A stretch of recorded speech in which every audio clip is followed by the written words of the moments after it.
What's going on, everybody? It is Geoff Grammer with the Albuquerque Journal, joined as always by Sean Reider from University Stadium tonight.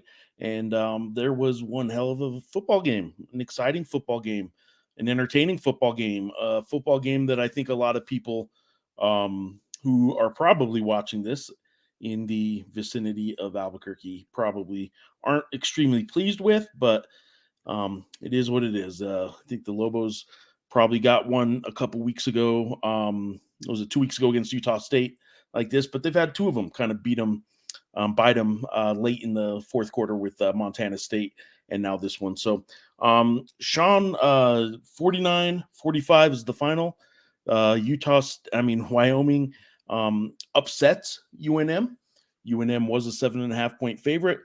And UNM had hopes coming in at 3-4, had hopes of bowl game. They needed to win 3 of their last 4. They are not mathematically eliminated, but this one certainly hurts. Why don't you give us? We'll start off with the obvious and tell us what was said in that post game press conference and what the tone was down there. Yeah, pretty much right off the bat, head coach Bronco Mendenhall just said too many mistakes. We did not play clean enough. The defensive effort, he thought, in the first half, where UNM gave up 35 points on their way to 49 total, and eventually 604 yards of total offense to Wyoming, which is insane to think about, given what this offense at the clip they have been producing at this season. He felt that it was a really poor effort and execution in the first half defensively, and they ended up turning it around in the second half. I mean, they only allowed 7 points offensively. 7 points to Wyoming, I should say. But, yeah, I mean, you can't give up 35 to this Wyoming offense and expect to have a great chance to win. But they kind of had that. I thought Caden Anderson, first career start, I thought he played phenomenal. Like, Wyoming, they definitely have a quarterback of the future there. And I'm really curious why that switch hadn't been made. He was kind of this polished, this poised. And given how much the team and the offense has struggled this season. But, yeah, I mean, it really, it seems like inside the locker room that guys aren't necessarily, I don't want to say, like, disheartened and all that, but at the same time, like, Noah Vinger, who had the pick today, first career interception at UNM, he just said, I mean, like, we're just struggling to close games. And we know it's us doing it to ourselves. And it feels like kind of I don't know. It feels like more of a step back than last week's loss to Colorado State, and that's insane to say because they had this incredibly dynamic offensive performance, but just couldn't make the plays on offense when they really needed to. I mean, 200-yard rushers. Yeah, that's. I don't know if I'll ever cover a game where a team has 200-yard rushers and they lose the game. Yeah, I mean, you don't lose games like that. You rush, you do everything that the Lobo offense did really through 3 quarters, even though that third quarter wasn't, quite as dynamic as the first half. But you have to have complementary football, right? You can't have your offense playing that well when your defense can't stop anybody. And then when your defense decides to start showing up in that second half and only allowing 1 touchdown, sort of like last week against Colorado State, it was great. And it was long overdue, but it was great to see the Lobo defense do what they did. But look, you can't go half a season before you do that and expect the offense to show up every single time. And the offense didn't really show up last week. The offense did show up for part of today. I'm curious, and we have some comments here already starting to come in that I'll post up here. The big question after a game like this is sort of like, how does the mental state for the team and the players come about? Adam Lopez says, sad, but can honestly say at least we are in these games way better than the dark days when we would get blown out. There's still a silver lining along those, a cherry and silver lining. The Lobos have been in for the most part, they've been into the second half in almost every game other than Fresno State, really. They were into the game late, and this one they were certainly in until very late. Richie, who said he was going to put the team on his back a week ago. It's not on you. It's not on you. You do not have to shoulder this one. I will say that, but just trying to take the blame on this one. Jimmy H over on YouTube says, did the players seem more deflated than normal after a loss? Did I don't know what's I mean, comparison, right? They start 0-4. Now they've lost 2 in a row. Couple gut punch losses. I don't know how they felt last week when the defense did show up. Did today look any different than any other loss, or did this one hit them a little bit harder? So last week we spoke to Ryan Davis, who had career highs against Colorado State, and then we also spoke to Noah Vinger as well last week. And Noah was not happy by any stretch of the imagination, but he wasn't quite deflated. I mean, they just had a really good defensive performance and all that. He wouldn't say he was deflated. Davis was a little more deflated. This week it was kind of flipped. Avenger seemed pretty deflated, a little exasperated. And we talked to Eli Sanders, who had a career day, 205 rushing yards, first ever. He never even rushed for 100 in a college game before. I believe his career before this was like 99. And he was obviously, I mean, he just rushed for 200 yards. So, like, even with the loss, he's going to have, I don't want to say more pep in his step, but, like, he's going to be, more open to talking. You did well. You did well. Yeah, I mean, you shouldn't totally. I mean, look, it's a team game, and the results are what they are. But, yeah, man, you rush for 200 yards. It would be a shame if you go through life and you have a 200-yard game and you can't enjoy it. So exactly. Enjoy it a little bit, right? Like he gets what the big prize is, or the big picture is rather. But yeah, you can still enjoy an outstanding game, like a 200-yard game for a running back. Exactly, yeah. And so it was just kind of flipped this week. And that was the question I asked, like, what is the vibe in the locker room at this point? And kind of going back to what I said earlier, it very much, I think, is, and from what we've heard from guys today, very much a vibe of, we know that we're doing this to ourselves, and we just want to, like, we want to stop that. Yeah. I'm curious if there's a point in the game, if there's something you, Sean, look at and kind of say that's what changed this one. It was a shootout in the first half, obviously 35-35, over 700 yards of offense and 70 combined points. Like it is what it is, but it's hard to point, even though the defense was horrendous in the first half for both teams. If you're giving up 35 points and a half, it's horrendous. That's I think a fair assessment. It's hard to say that was a turning point at all because both teams were doing the same.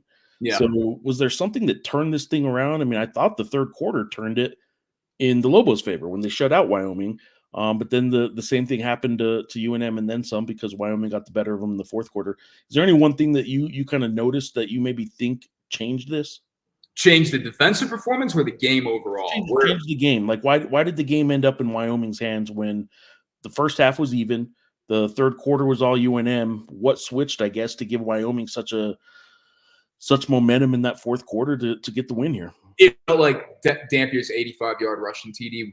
It felt like that was the turning point of the game. Like right. That was okay. He just had this incredibly long run. Like the stadium was lit up, and like that's the situation there. And literally the very next series, the very next play, 29-yard pick six, and that to me felt like the turning point. And that's not. I'm not like a football genius sitting back there and saying, "Oh, the pick six changed the game." Right. But you hate asking about momentum sometimes because it's weird to pinpoint, and I know coaches get kind of tired of it. But at the same time, that felt like kind of the momentum swing back to Wyoming. And I mean, really. I think that was truly the turning points. If you had to really pinpoint one, I think momentum comes into play for teams that have very little margin for error. I think that is New Mexico. Yeah, I mean, and if you're loaded, you have a depth, no depth issues. You have a whole lot of talent on your team. You're not banged up, not a whole lot of injuries. Momentum's easier to stop and come back from. Man, when you don't have all that, and New Mexico just doesn't right now, it's hard to overcome a pick six. It's hard to do what they were being asked to do. Richie does say, while we're talking momentum here, momentum's a real thing. The way the game was going, the last person to have the ball was probably going to win. I think that's pretty much true. I think a really, really good team can avoid momentum swings, right? And it may seem like they get momentum and get carrying, but I think it's because they impose it on the other team. And I think momentum's more about bad momentum than it is good momentum. So I think that right now The Lobos aren't a team yet that is deep enough, healthy enough. Luke Weissong obviously missing again. Again, I wouldn't say it's not the other wide receivers didn't step up or anything, but Luke Weissong in key moments is still very valuable for this team. And they probably missed him again. What do you think about the Luke Weissong factor? Was that something that you think affected this game? Yeah, and to kind of start off with that too, I jumped the gun in pregame warmups. I was tweeting out. I saw Luke Weissong was warming up, and then he was in pads, and I was like, all right. I tweeted out, I think he's a full go today. And then he came out of the locker room for introductions and all that. Yeah, but they do. I mean, they do that. Basketball does that too. Sometimes they want them to go through warmups, and then they'll take a look at them. And that's what Bronco said. It just wasn't quite there. It was kind of the phrase that he used. And honestly, I mean, I do think Weissong had I think Weissong's impact had a pretty significant Weissong's absence had a pretty significant impact. I didn't think the receivers were great today, to be honest with you. I think they struggled to get open at points. I think there was absolutely some pretty key drops. I think there was one, oh my gosh, Medford on the sideline.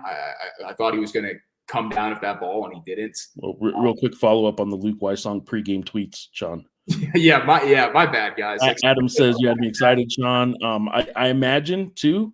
To be honest, before I let you get back to the receiver comments, I imagine there were some people that were laying down some money and some Vegas onlookers that wanted to see if Luke Weissong was playing, and you probably, I imagine, cost some people some money, or maybe save some people some money. Some people might have said, "Look, I'm not betting if he's playing," but.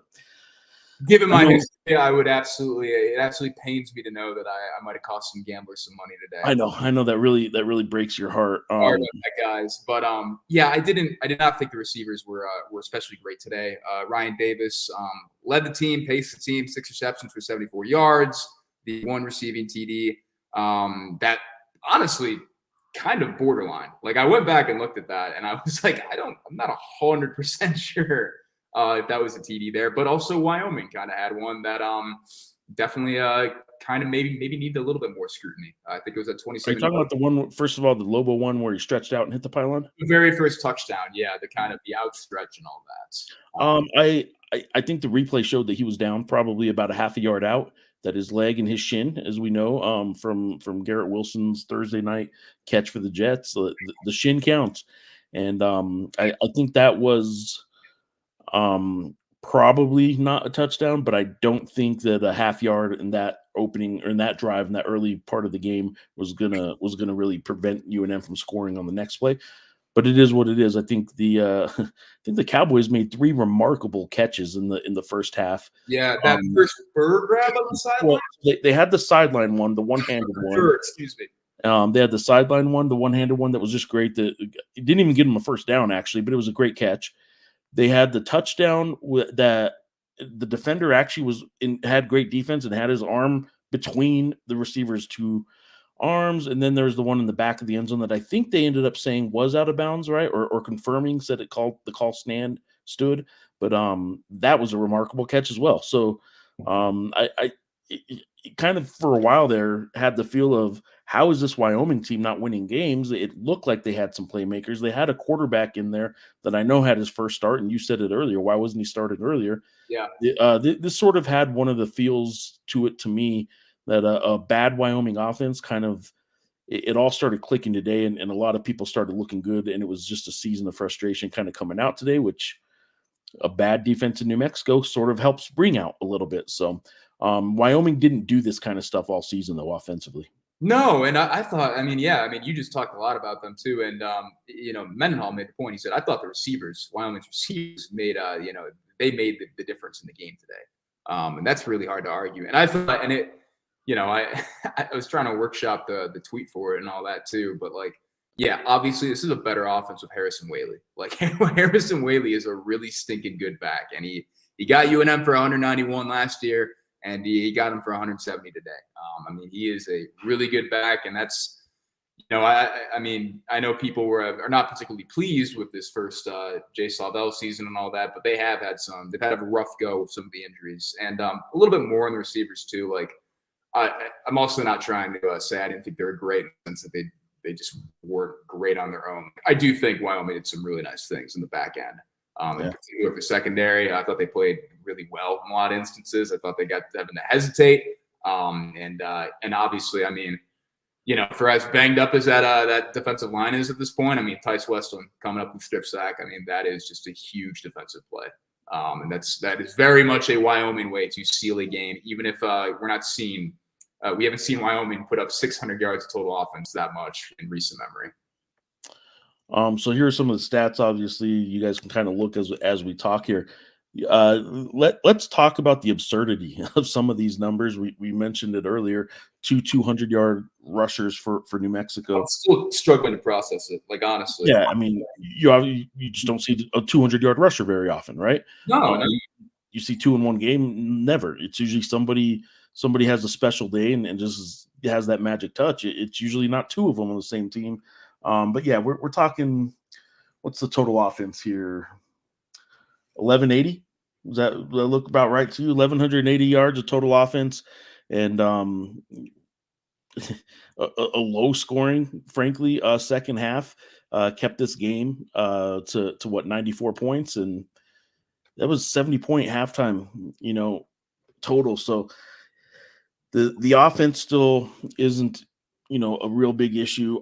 You mentioned him earlier, first 100-yard games in his career for Sanders, and got to tip your hat to him because he had some good runs, man. It wasn't just, broken play kind of stuff. He had some really good runs. I thought he was great to start too. I mean, I thought he keyed that first drive. I think he had the 24-yarder the game, and then he had another good chunk one after. But I mean, I thought he was really good, and that was something I was curious about as well after last week. I didn't think the number, we've talked a little bit about this. I'm not on the show, how like yards per carry isn't always the best. It doesn't always tell the full story in some ways. Like Sanders had a pretty good yards per carry average last week against Colorado State, and he had pretty all right numbers, but it didn't feel like a fully fleshed out run game. It didn't feel like they could really turn to it. And I thought today it was a world of difference. And I was curious to see how they were going, whether they were going to kind of keep similar approach and keep having, try and work Soldier Maeva Peters in there a little bit more.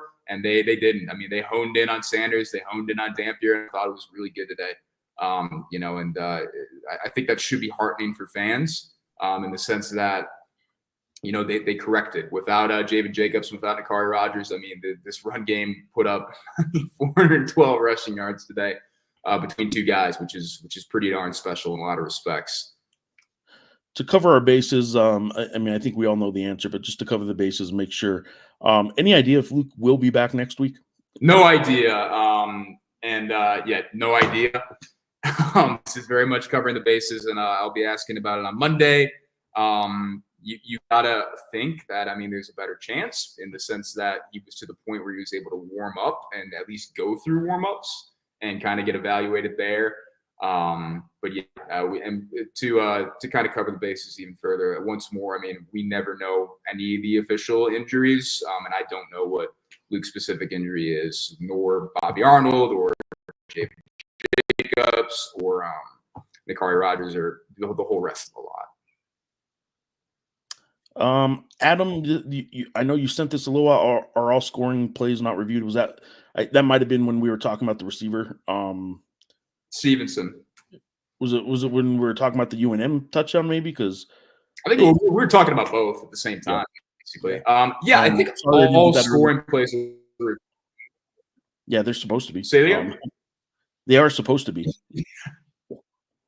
Yeah, they're supposed to be, and from what I heard too, was that, I mean, that was something that I want to say the league office, the league replay center looked at, the Stevenson one in particular, and ruled that a touchdown. Dan Fisher. Oh, real quick, Adam was referring to the UNM one where his chin was down before he got in on the first Lobo touchdown. That one I didn't ask about. This wasn't me talking with Bronco Mendenhall. This was me talking with somebody else after the game, but. Yeah, that one I didn't ask about. The TV showed it, and I think it's pretty safe to say he was down. But I also, like I said, there was no way they weren't gonna get in the end zone on that drive the way they were moving the ball. So, back to Dan's comment here, Dan Fisher. Yeah, this loss to Wyoming feels really bad, much worse than I thought it would. Thanks for doing the show. Thank you guys for watching the show and being a part of it. And go Lobos, Dan says. I guess we got to see what the team feels like, right? Like, does shockingly bad? We knew there was a chance. They were favored by a touchdown, I know, but we knew that none of the games left were gimmies by any stretch. Yeah, no, I mean it is interesting, right? If it was like I gotta imagine if it was like a 28-21 like loss or something like that, or like I don't even know, like it probably wouldn't feel as bad, but just the heights to which the offense ascended to today, and individual players and what the yards accumulated and the points scored and all that too.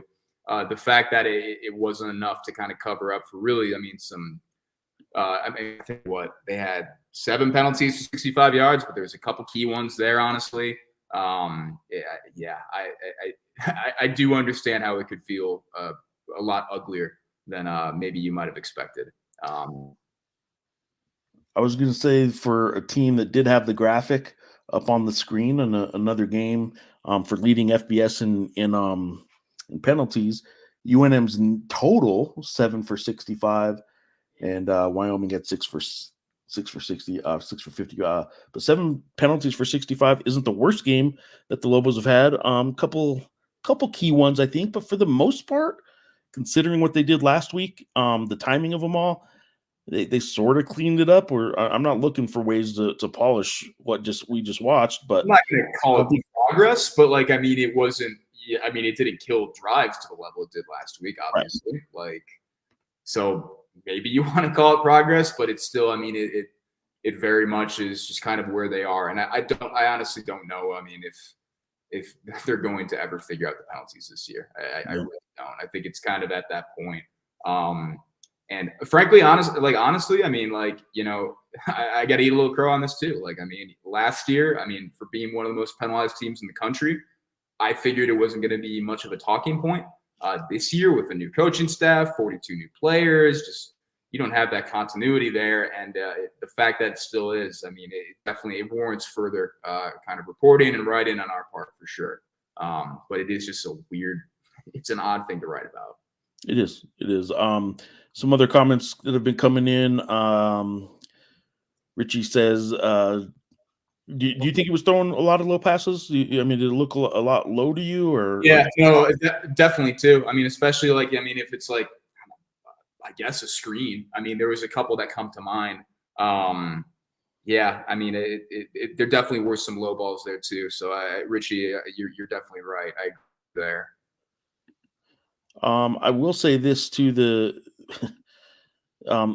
timing. Like on the one hand, Devin showcasing once again like how good he can be, right? And he's kind of showing everybody has 2 rushing touchdowns at one point. He's rushing for over 200 yards, and he's doing just these amazing things. And some people start to lend a little bit of praise his way and make comments and such things as I was saying good things about him, and this is the response I now get.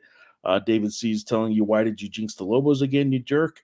That is a loving jerk, I'm sure. Wait, no, I shouldn't say that. That is said with love. Yeah, that'll be a good clip to clip out here.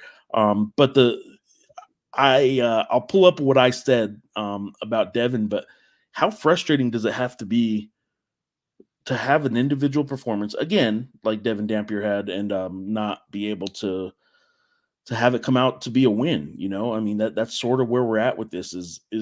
Are we watching a very squandered year of quarterback brilliance with the New Mexico Lobos right now? I don't know if I call it squandered, because in some ways Devin has squandered it himself. I mean, he did throw the pick six. Yeah. I mean, he did throw the pick six. He's had over the last 3 games, he's had 8 total turnovers. And maybe some you can argue, didn't affect the outcome of the game in the way that others might have. But at the same time, I mean, yeah, I know the turnovers are frustrating for him. And I think at this point, and this is not me taking a shot at you, it was something I was thinking about in the course of the game. Well, UNM was still up, and a potential story of like writing about it. Is he the best quarterback in the league? And I think I've kind of made up my mind. I don't think he's the best quarterback in the league. I think he's the most dynamic. But at this point, I mean, when you do have these turnovers that are really, really hurting your ability to win games. I don't know if that has to really count for something. There's what I said, and I wasn't the only one with this sentiment in general, that at that moment Devin was just showing off crazy. And I just said the best quarterback in the league's again having himself a day, or having himself a day again. And then it says show more there, but it went on to say, through 3 quarters, he's at 197 yards rushing, 147 passing.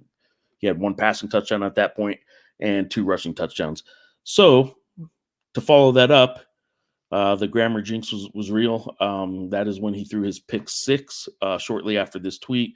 But a whole lot of people were at that moment at the 85-yard touchdown, which was another tremendous run. It was really at that moment that things seemed to turn, as crazy as it sounds, in the wrong direction. I don't know. Maybe he was tired. Maybe something happened that he was just exhausted after that play or something. But as weird as it sounds, the Lobos go up 10, and it was on an exciting 85-yard touchdown.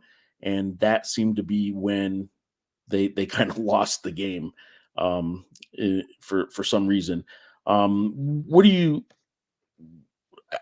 of reaction did you sense in that stadium, or in the press box? Maybe you didn't get a good feel, but what kind of reaction did you get after Wyoming took the lead in the fourth quarter when they went up 49-45? Was it deflated? Like, did people think there was still another comeback coming, or were people kind of resigned to the fact that it just wasn't the Lobos' day after all? Yeah, in the press box, it's not like we're well, you know this, obviously. Like, you've been doing this far longer than I have, but it's not like I'm leaning over like Will Weber. Like, I think they got him on this next drive, right? That, but yeah, I think it was deflating to a certain degree, and I don't mean to overuse the word, but at the same time, I don't think anybody, given how the offense has played and what they were doing, I don't think anybody was remotely counting out UNM and their chances to go back ahead.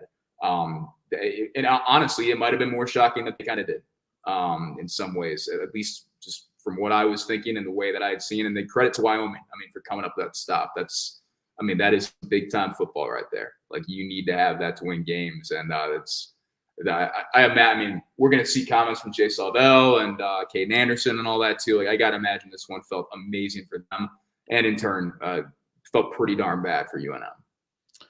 What do they do from here? We got a week from now. Well, first of all, but before we do that, I wanted to get your comment on this, and this is, I pull up the last page of the stat page just to I have not even seen the attendance figures to this point. Yeah, so 15,046 is what the announced attendance was today. I actually told Lucas, I believe, in the office last night, I definitely thought it'd be under 20. I thought maybe it'd be over 15, and well, I guess technically it was. They had a bowl in front of them, and they had an afternoon game and a very winnable opponent. Good weather. Not a great, good weather. Not a great attendance sign today, even for a place that has traditionally had bad attendance. A little disheartening to see them not get a couple more thousand out there today, because I think going into this game, now after this loss, I understand why some of the casuals or on the fence people might have been deflated. But going into this game, I thought there might have been a couple more thousand people show up to this one, since they still had the bowl in front of them. I didn't. They still do, technically, by the way. I was with you, and and now that's done and over, of course I can say whatever I want, but I didn't vocalize this anywhere. But I was with you in your general sentiment that I didn't think it was going to be like 25K. Like, I thought maybe 20. I did not think it was going to be stands packed out and all that too. 15. It's not a surprising number, I suppose. And yeah, I don't know. I think if they would have beat Colorado State, then certainly you would expect over 20 for sure, and maybe kind of inching into that 25 territory. But it really, we talked about it last week. It felt like that Colorado State game would tamper some of the excitement around the team. And now this Wyoming game, it's going to tamper even further, especially with basketball. It's right.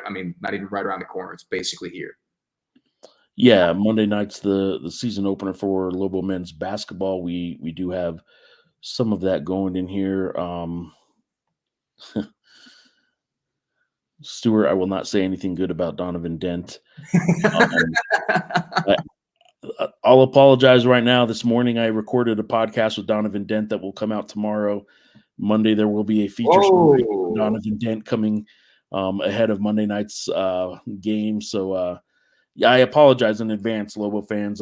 As Stuart said there, Geoff, if the jinx is real, please don't say anything or don't say Donovan Dent is the best guard in the Mountain West. So, I guess I won't say that specifically, but I will warn you that there is some content coming in the next 24 hours on Donovan Dent. Ice Baby says it's time to look forward to basketball season starting on Monday, guys. To a certain extent, that's true because Lobo basketball is big here, right? People are excited that it starts. For a change, I really thought there was some momentum building towards a more traditional overlap between the two sports, and maybe that went away today. Not for everybody, obviously. There's still going to be a lot of people that stick around on football, but I do think next Friday they end up picking up a win against San Diego State. Maybe there is still a little more excitement because it's not over till they lose one more, right? What do you for people that don't know, San Diego State plays at Snapdragon Stadium. Yesterday, some news came out that the San Diego Wave, women's professional soccer team, moved their match with Louisville to Louisville. I don't know what the Louisville team name is. I apologize, but they moved their match to Louisville because of field conditions. Last week when San Diego State played Wyoming, right? It wasn't it? No, Washington State. No.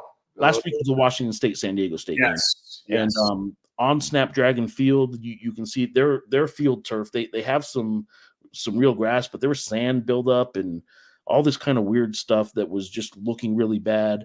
One reporter out there told me that it kind of seemed like they were running on a beach because there was just so much dirt and sand that they were running on.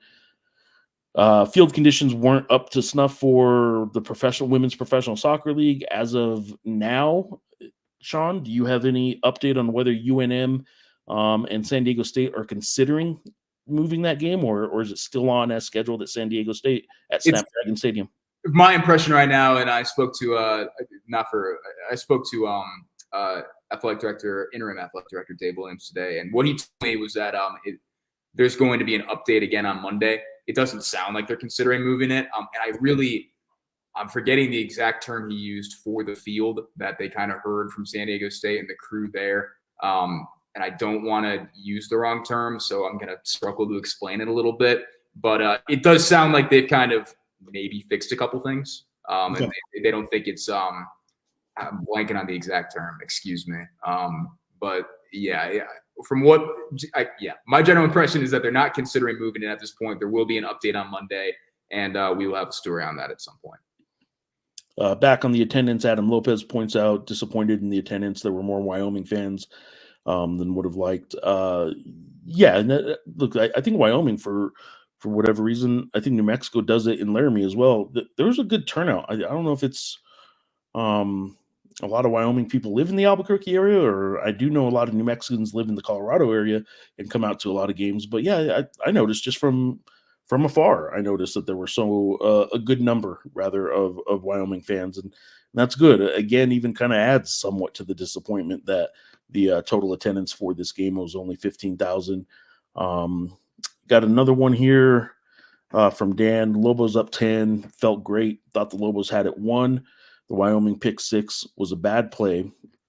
Excuse me, was a bad play call and or decision to throw it into double coverage. So hard to watch, probably an experience, I guess. What do you think? The play call on that? I didn't think Devin should have thrown it. I don't know. In hindsight, it's weird. I guess I never even really put much thought into the play call there. They were up 10 at that point, right? Been running it really well. So yeah, I don't know why you're throwing that ball. I suppose, but they did have I know one for sure. I don't remember exactly. They did have one for a scoring drive in particular where they set up that 40-yard QB draw because they basically just went empty the entire time and were just passing it. So I don't know. I feel like I got to look at it a little bit more to kind of break down the call there. Just how things were kind of trending. But at the same time, the decision there to throw it into double coverage, to throw it that way, obviously, of course, the way that it happened, it's going to be looked at as a bad decision. And I am curious to talk to Devin when we get a chance to on Monday to kind of because everything's moved up because UNM is playing on a Friday. So is the presser still Monday? So that's actually a programming note. It is on Monday, but it's not the regular luncheon setting. It's going to just be, from what I was told, it's going to be just after practice. It'll be late in the afternoon, and yeah, we'll kind of get into it there. We'll have to figure out what we do with the show then. I know we got a basketball game that night too, so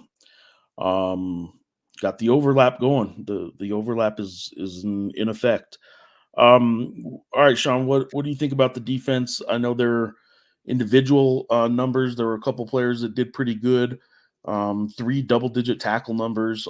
You know, that it's an easy thing to look at on a stat sheet when you see somebody with a bunch of tackles. A bunch of tackles isn't always necessarily that good, especially when it's guys in the secondary. Sometimes that means they're getting to the secondary regularly. Anybody stand out for you on the positive note from the Lobo defense today? Credit to Noah Vinder. I mean, that pick was absurd. And it really, I mean, it got, and I tweeted this out, it got muddled in the sense that there was kind of a targeting review and there was the offsetting unsportsmanlikes and all that. And it kind of muddled the moment. Like, is this going to stand? But yeah, that was a pretty incredible pick there. Obviously, led the team, 15 total tackles. I thought Jaden Wilson, I'm curious to see what the snap count was. He came in. Really, I mean, he was kind of manning it for a hot minute with Dimitri Johnson in the second half, and I thought he was playing pretty hard. I thought he was playing pretty well. Thought Mosa Tuatele had some good reps today as well. Thought Gabe Lopez had a couple really nice reps too. It just obviously, you know, and I'm talking more about the second half, honestly. Just clearly wasn't super consistent. But Dimitri was pretty good. Christian Ellis had this one tackle where he just, I think it was Whaley or Farrell, where he just stood up a guy. That was kind of insane. And then kind of on the negative side, I mean, I didn't think this was Bryson Taylor's best day by a big margin. I didn't think it was quite his day, and I'm curious to talk to him this week. I mean, he's playing. I mean, he's top 5 in the country. And he's going to still be top 5 in the country. He might even move up just off of in cornerback snaps played by any FBS corner. So I'm curious a little bit of kind of what went in today and where some of the struggles were. Got a few more comments that I'm going to pull up on the screen here. And I thought Antonio Harris was pretty solid. I'll ask the question before I pull it up here on the screen. But I'll just ask the question. Aztec2 Tacoma is asking on X. It's not showing up in our feed here, but a couple questions. One is discipline and comments. Discipline seems to be a major issue. What is the staff doing to address the issue? We kind of addressed that with the penalties. Yeah, the penalties. And what are you supposed to do? I suppose at some point though, you got to do something, right? That is what they get paid for. You got to figure out if there's something that's hurting your team, you figure out how to remedy that. I don't know that they have the depth to do as much corrective action with the bench as they would like. Yeah, it's one thing. Not on defense, especially not on defense. Guys that are committing discipline errors on defense, you sort of have to live with. That doesn't mean you let them get away with everything or anything. But it's a lot easier to try and teach a lesson about penalties when you have a backup. If you have no backups, like what are you supposed to do? And I kind of think that's where the Lobos are right now. He also asks. I'll add. Yeah, go on. No, go ahead, go. Yeah, also add to, like, I don't get the sense, and this is probably a question I should ask Monday. I don't get the sense that this is a staff that's super keen, even if they did have the depth to, at this point in this stage, where this program is right now, year one, the whole deal. I don't think they're super keen on just pulling guys out.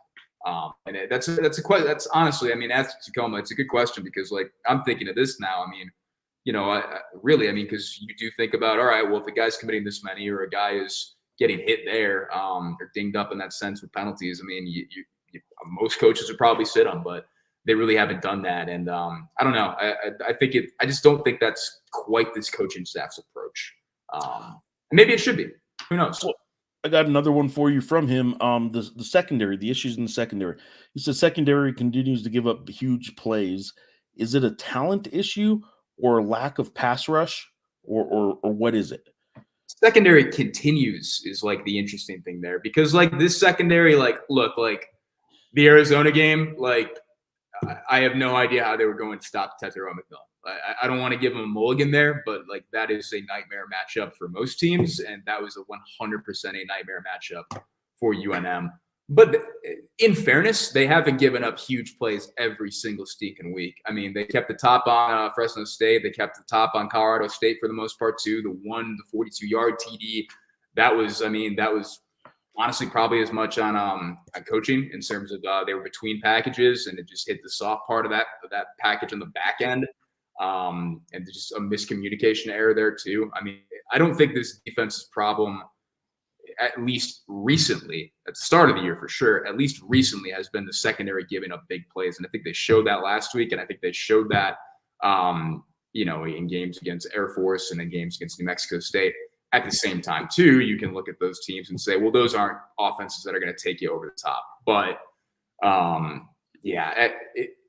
it's interesting. I mean, we've talked to guys. We talked to Noah Vinger about some of it today, too, not necessarily in the vein of why is the secondary giving up big plays, but a lot of guys do think it is a mindset thing in terms of defensive struggles where they just don't feel like they're coming out and they're coming out confident. And I know that's what fans don't want to hear, but that is kind of like a real thing. So, yeah. I do have one I'll pull up on the screen here.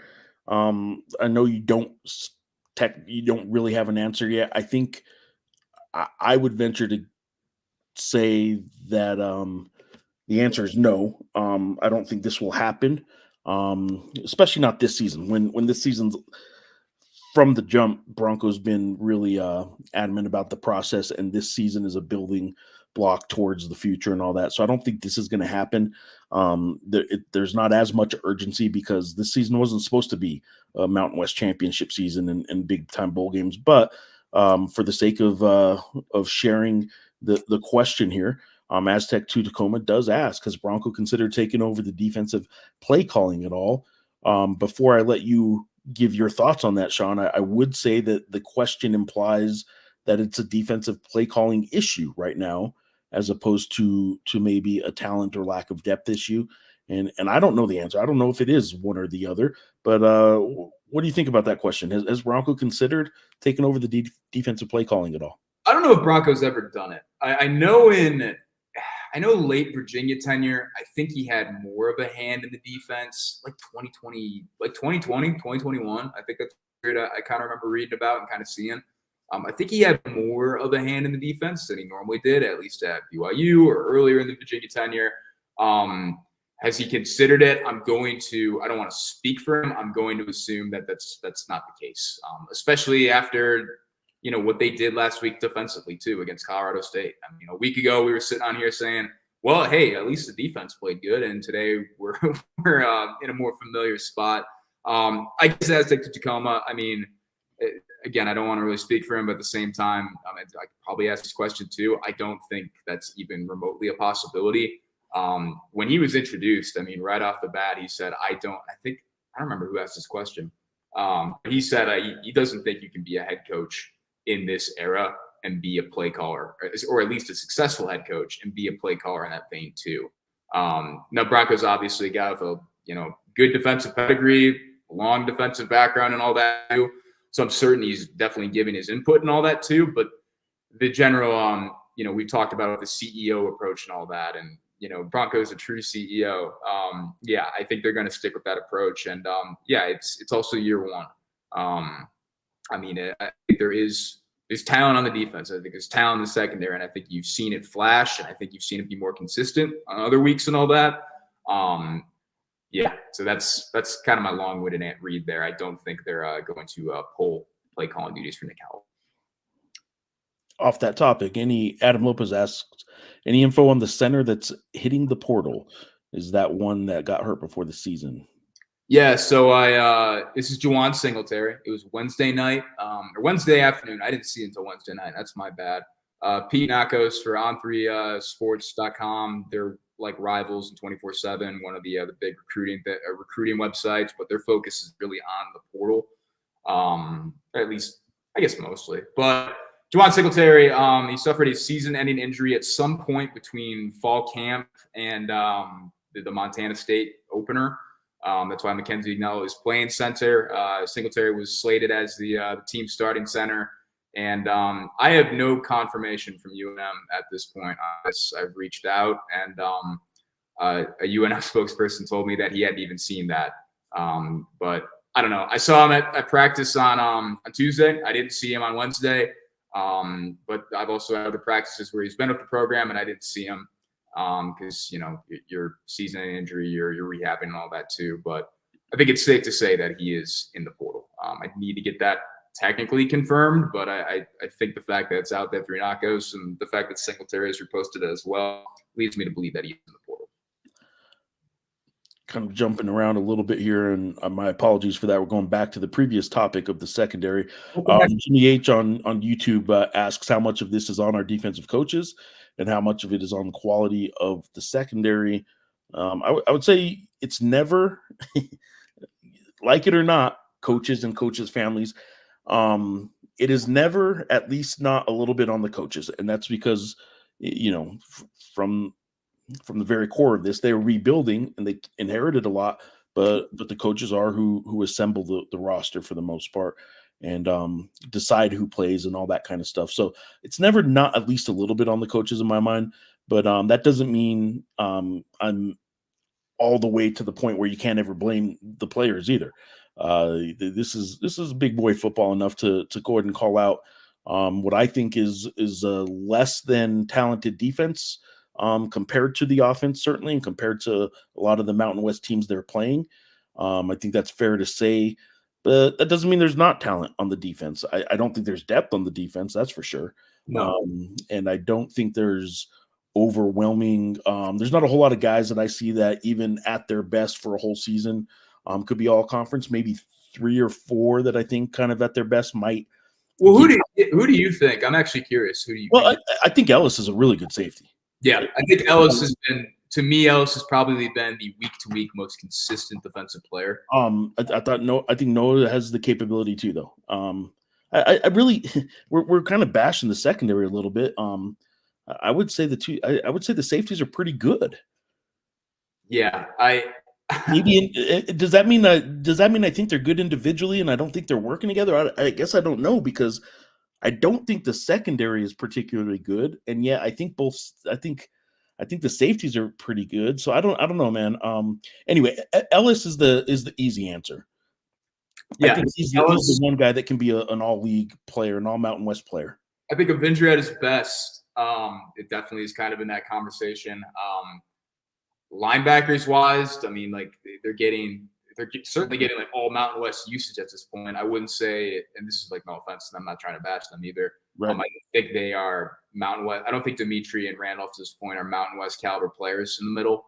Doesn't mean they're not getting a lot out of them. It just we're talking awards. I think honestly, if Noah Polgate's like found that game-to-game consistency, and like he's like if found that game-to-game consistency, I think he honestly like has the ceiling to be like an all Mountain West guy. Like I think he absolutely has the talent. Just getting that consistent effort, getting those consistent reps. I shouldn't have said effort there, but I mean just getting those consistent reps. Yeah, I mean that's kind of the key there. In terms of answering the question, Jimmy, how much of this is on our defensive coaches and how much of it is on the quality of our secondary? Even though Geoff already read the question and kind of answered it too. I agree with Geoff in the sense that definitely a lot of this is on the defensive coaches in the sense that they're kind of assembling this defense and all that too. But the issues today honestly felt more like execution than anything else. I didn't think there was a whole lot of bad defensive play calls. If anything, I thought there's some pretty good calls, and they kind of a couple were just borderline. Just didn't quite get home at certain points. I'm not naive enough to say that because they assembled the whole defense that it's all on them too. That they were one cycle there and they got hired in December. So what do you think about defensive line? I mean, Harris has had some good games. I'm looking, just pulled up some stats to see if anybody on the defensive line stands out. Are there any defensive linemen that at their best I don't know if any of them have had what I would say is an overall great season, but at their best, if they were able to stay healthy and all that good stuff. Anybody on the line that you think has maybe a high end, high ceiling? I think at his best, Kyler Drake is a pretty high ceiling. I think Kyler's probably. I think honestly, if you're looking at it, without the wild swings of like we're giving up this many points, we're giving up this many rushing yards and all that, I think Kyler is probably the best defensive lineman here. I think Devin Brannap's in his role the way he's used. He's certainly he's in a pretty kind of a perfect role for him and all that too. It seems like more of a consistency thing too. And Drake, by the way, did get banged up today. I frankly don't remember if he returned, and I don't think he did. But I think probably Drake. It's just in terms of like when you think of like line play, sometimes your mind goes to like pass rushing and the whole that too. There is not an elite or even close to elite pass rusher on this team. This very much is kind of again, I'm not trying to denigrate anybody. This very much is the pass rusher is always probably going to have to be a group effort in terms of just getting it. And I think Moses Tuatelli's done some good things, but I wouldn't say he's close to an all-league pass rusher in that sense too. And I think Lopez is really important for this defense, but he's also not quite that. Like I think it's like honestly, like I think it was huge in a lot of respects that they got him back for the Colorado State game last week. But at the same time, I don't know. I mean, he's not quite that that super imposing kind of presence where it's like we really have to like game plan for him. I'm not saying that teams don't game plan for him, but sure. Yeah. I will say too, the defensive line almost as bad as offensive line. You can look at like maybe the grades afterwards. PFF does grades and all that kind of stuff. That's you probably got to trust the grader there. I mean, and you got to trust the grader there. If you look at stats, I mean, defensive line, you can look at tackles, but you're not going to get a ton of tackles out of defensive linemen necessarily. Tackles for loss and sacks you can kind of look at, but even that is generally more for edge rushers, defensive ends. It's hard for a defensive tackle to have a whole lot of stats, and it doesn't mean they're not good. You can be. I mean, who's the guy in Iowa, dude? Oh my gosh, and I'm blanking on the name, but like that guy, like more or less, like he's controlled games and came away with like 2 tackles. Like I mean that's just very much the life of a defensive lineman. Well, the Lobos played Pitt a few years back when they had a defensive tackle that was rather good by the name of Aaron Donald. So there are times when you can see. I didn't know they played Aaron Donald Pitt. I had no idea that happened. They did. And Bob Davie coached Lobo team, played Aaron Donald. And I remember watching Aaron Donald thinking, man, that guy is destroying everything from the middle of the defensive line. And when you were a triple option team like that Bob Davie team was, and the dive doesn't even mean anything anymore because this guy's just running through a couple offensive linemen and a fullback every single time. That game, Aaron Donald got my respect that game in college. He was one guy. It's kind of fun every now and then when you see somebody like that go on to the NFL and do big things. That was a little bit off the radar. Pitt's certainly a power conference school, but I don't think Aaron Donald came out of college on everybody's radar, fans wise. Anyway, I think the NFL scouts knew what they were getting in him. But anyway, I digress. What do you think? What's the turnaround now? What do you expect from this team? They do have 1 day short preparation wise, and what does that mean? They get tomorrow off and just move everything up a day. Yeah, that's the impression that I have right now. So I mean, tomorrow off per usual, and then just get into it on Monday. So yeah, I mean it's short week. Very curious to talk to guys throughout the week and kind of get a more fleshed out idea of the response and all that. Especially after this loss, that's just kind of I don't want to say unfathomable, but I mean because it did happen. Like there were points like in the press conference where Bronco would look out. You'd stand on the podium and look out at the scoreboard and just keep saying like, yeah, 45 points probably should have been enough. Like it probably should have got it done. It was almost like he was checking to see if the numbers had flipped at some point or something like that. But yeah, I don't know. I mean, I'm really curious to see where this team is. And I think they are genuinely like a resilient group. And that's all going to be put to the test against San Diego State, a game that we hate to say it's a must win, but if you really want to stay in that bowl conversation, you got to have it. Yeah, I mean, literally, the math doesn't work out if you lose another one. So, before we sign off, I'm going to do a quick check on some other Mountain West scores. Obviously, last night was a huge one. Boise State, San Diego State, that is UNM's next opponent. Boise State just destroyed them, 56. Maddox Madsen finally coming around, right? Coming into his own a little bit. 56-24. They beat San Diego State, and of that 24, 14 of them were in the fourth quarter for San Diego State. So, I don't want to call them garbage points, but certainly when the game was already out of reach, at least 14 of those points came then for San Diego State. Boise State is now absolutely playing for pretty good positioning in the college football playoffs right now is what they're hoping for. Yeah. Go ahead. Yeah, no, I mean they are the G5 team at this point. And some other teams some other kind of things have fallen in place for them too. Some of the unbeaten teams are lost today. A couple more unbeaten's lost. Boise State, who knows, man? They might be able to just sneak up pretty high in this thing. So can I ask you one question real quick before not to drag it out? Do you think Maddox Madsen is a quarterback that can win you a playoff game? Yeah. You think so? I mean, yeah. I've been back and forth on this. I don't think Maddox Madsen is a bad quarterback. I don't think he is either. And I think if you have the running game that they have, you can, if you want to debate if it's an insult or not, I think as long as he doesn't play, above himself or however you want to say it, out of his capabilities, and if he doesn't get Brett Favre risky, too risky back there, I think you let your running back take over the game and let a pretty good Boise State defense take over the game. Yeah, I think he can win a game. Okay. All right. And you think he can too, right? What's up? You think he can? We'll see. I'm not saying I have a ton of confidence in him, but I think he can. We'll see. Yeah, I don't know. We'll see. Today, a couple more other Mountain West scores, a non-conference game, but Air Force and Army went at it. Army 20-3 beat Air Force. And then the two other Mountain West games are both going on right now. Fresno State is up on Hawaii in Fresno 20-7 in the fourth quarter. Hawaii does have the ball in Fresno territory right now. It's a fourth quarter game. And then at halftime, Colorado State is up 17-0 at Nevada. Colorado State was favored in this game by 2.5, I think it was, on the road. And Nevada, is struggling, I think, coming back to earth a little bit from what I think earlier in the season looked like a good solid start for them. But Colorado State is a better team than Nevada, and I think they've been showing that for a few weeks now.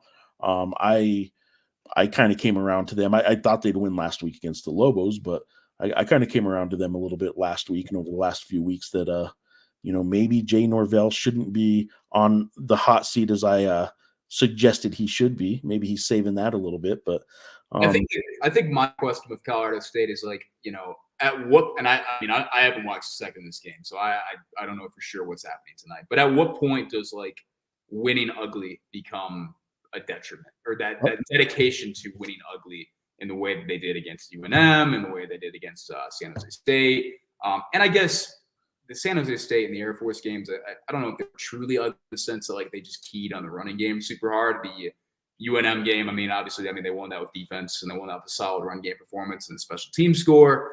But at the same time, I am curious, what is the ceiling and all that too. Yeah.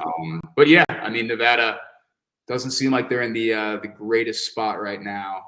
It seems like the offense in particular is really kind of coming right back down. Yeah, I agree. But yeah. All right, man. 3 games left for Lobo football. Obviously, if they win them all, they're going to a bowl, and that'd be remarkable. I never thought they were going to go to a bowl, but they've already surpassed the win total of Vegas. So, some people would say, oh, they're playing with house money. It's not exactly. You can't just write it off and say no losses at this point matter, because you let one get away today, and that's disappointing. That's not building what you want to build, right? So they let one get away last week, arguably. You can absolutely see that. I think they have 2 games in a row now that they can be pretty frustrated about and have some teaching points, some good coachable moments. So I expect Luke Weisson back next week. I'm basing that on nothing more than the fact that they at least tried to warm him up today. Yeah. And, I think that's a good sign. So unless you have anything else, Sean, I think we're going to wrap it up for now and see a Monday. Like Sean said, we will have, I think we'll have a show, but it probably won't be the 2:00 because some schedule changes, but we'll see. Anything else from you, Sean, on this one? Yeah, we'll figure out something for next week on Monday or whatever we really decide to do. We probably should talk about this at an earlier point. I didn't really think about that. No, nothing else from me. I really appreciate everybody tuning in today, everybody watching, producing our show for us. We really appreciate it. Sounds good. Tomorrow's Journal, obviously Sean's coverage of this game. There will be a team-by-team Mountain West hoops breakdown, just sort of capsules as the season starts Monday for basketball. And then Monday's paper will have a Donovan Dent feature. I apologize in advance for the jinx that will surely bring. And then Sean obviously will be busy every day next week too, writing football on a one-day short week anyway. And maybe he gets a day off next week, and I don't know. Sean, I appreciate it. Readers, viewers, listeners, whatever, however you guys are watching this right now, we appreciate you guys being here. And until next time, thanks for watching. Thank you, guys. Thank you, Geoff.